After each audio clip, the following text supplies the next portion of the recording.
आज हम देखेंगे शिक्षण योजना भाषा। इसमें सबसे पहले कालांश रहेगा। कालांश में 4 कॉलम रहेंगे। पहला कॉलम है दिनांक, कक्षा, विषय और समय।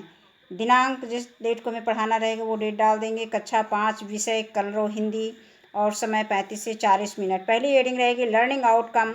बच्चे सुनी व पढ़ी कहानियों की विषय वस्तु, घटनाओं, चित्रों, पात्रों यानी कहानी में जो पात्र आए हैं के नाम आदि के विषय में बातचीत करते हैं, प्रश्न पूछते हैं, अपनी राय देते हैं और अपनी बात रखने के लिए तर्क देते हैं। अपने स्तर के अनुसार सामाजिक, स्थानीय एवं अन्य मुद्दों पर विचार व्यक्त करते हैं। इसके बाद दूसरी हेडिंग रहेगी प्रकरण। इसमें पंच परमेश्वर जो पाठ पढ़ाना रहेगा उसका नाम रहेगा। और तीसरी हेडिंग है सीखने सिखाने की सामग्री। इसमें रहेगा पाठ पुस्तक। और चौथी हेडिंग है सीखने सिखाने की प्रक्रिया गतिविधियाँ। अब इसमें भी 4 कॉलम रहेंगे। पहला कॉलम है क्रम संख्या का, दूसरा है चरण का, तीसरा है समय और चौथा है आकलन के तरीके। इसमें पहली हेडिंग आती है चरण में। चरण की पहली हेडिंग है शिक्षण की शुरुआत में। इसका समय निर्धारित है 5 मिनट और प्रतिक्रिया व सहभागिता देखकर यानी प्रतिक्रिया व सहभागिता के द्वारा इसका आकलन करेंगे। शिक्षक बच्चों से गांव के शासन व्यवस्था के संबंध में बात करेंगे। जैसे गांव में 2 या 2 से अधिक लोगों में लड़ाई होने पर उसका निपटारा कौन करता है? बच्चे बताएंगे ग्राम प्रधान करते हैं। जो भी बताएंगे हम उसको ध्यान से सुनेंगे। दूसरा प्रश्न हमने लिया है गांव में किसी व्यक्ति को यदि कोई समस्या होती है तो वह उसके समाधान के लिए किसके पास जाता है? तो बच्चे बताएंगे। इसके बाद वो हो सकता है प्रधान बताए, तो हमको यही बताना है कि पहले प्रधान जी सरपंच हुआ करते थे, अब उनका आधुनिक पद प्रधान का हो गया है, ग्राम प्रधान का हो गया है। इसके बाद दूसरी हेडिंग आता है शिक्षण के दौरान। इसमें इसके लिए समय निर्धारित है 20 से 25 मिनट और सहभागिता देखकर इसका आकलन करेंगे। शिक्षक बच्चों को अपनी पाठ्य पुस्तक कलरों में पृष्ठ संख्या 13 पाठ 2 पंच परमेश्वर नामक कहानी जिसे मुंशी प्रेमचंद जी ने लिखा है को खोलने के लिए कहेंगे। शिक्षक कहानी का आदर्श वाचन करेंगे और बच्चे शिक्षक द्वारा बोले गए शब्दों को पुस्तक में उंगली रखकर पढ़ने को कहेंगे।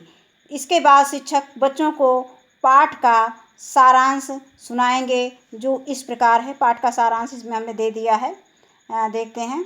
पाठ का सारांश जुम्मन शेख और अलगू चौधरी में गहरी दोस्ती थी। जुम्मन अपनी खाला से लंबे चौड़े वादे करके उनकी ज़मीन अपने नाम रजिस्ट्री करवा ली।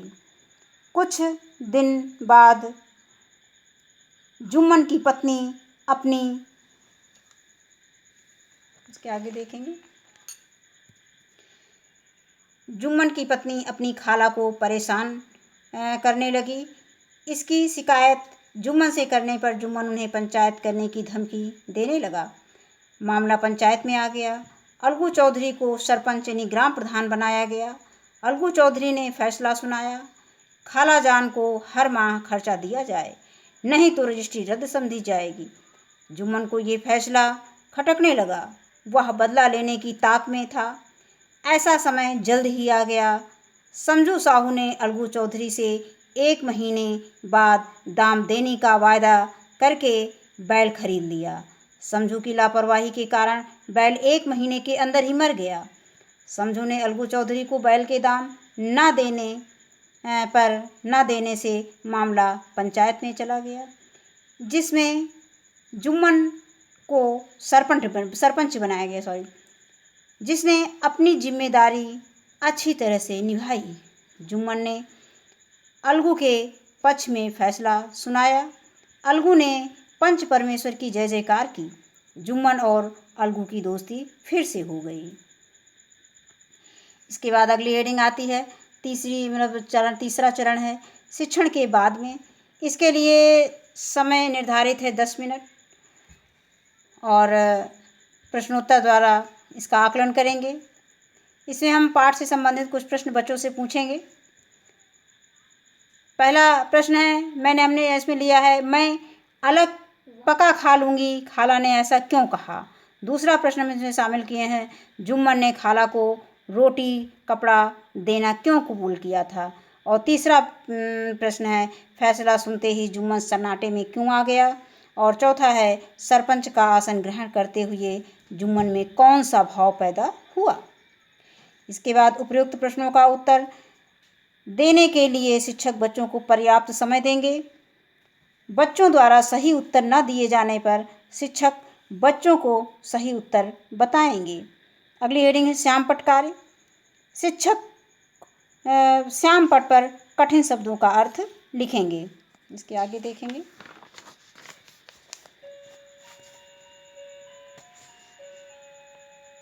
शब्द अर्थ स्वादिष्ट, जायकेदार, गृहस्वामिनी, घर की मालकिन, और दैवयोग मीन्स होता है ईश्वर की इच्छा, परिश्रम, मेहनत, धृष्टता, ढिठाई, कबूल, स्वीकार, जिरह, बहस, और सर्वोच्च, सबसे ऊंचा।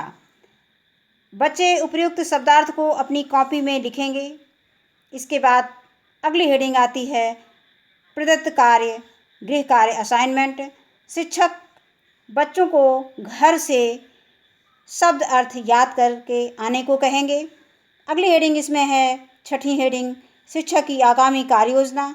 कक्षा शिक्षण के दौरान आकलन में आई कठिनाइयों को ध्यान में रखकर शिक्षक आगामी कार्य योजना का निर्माण करेंगे। धन्यवाद।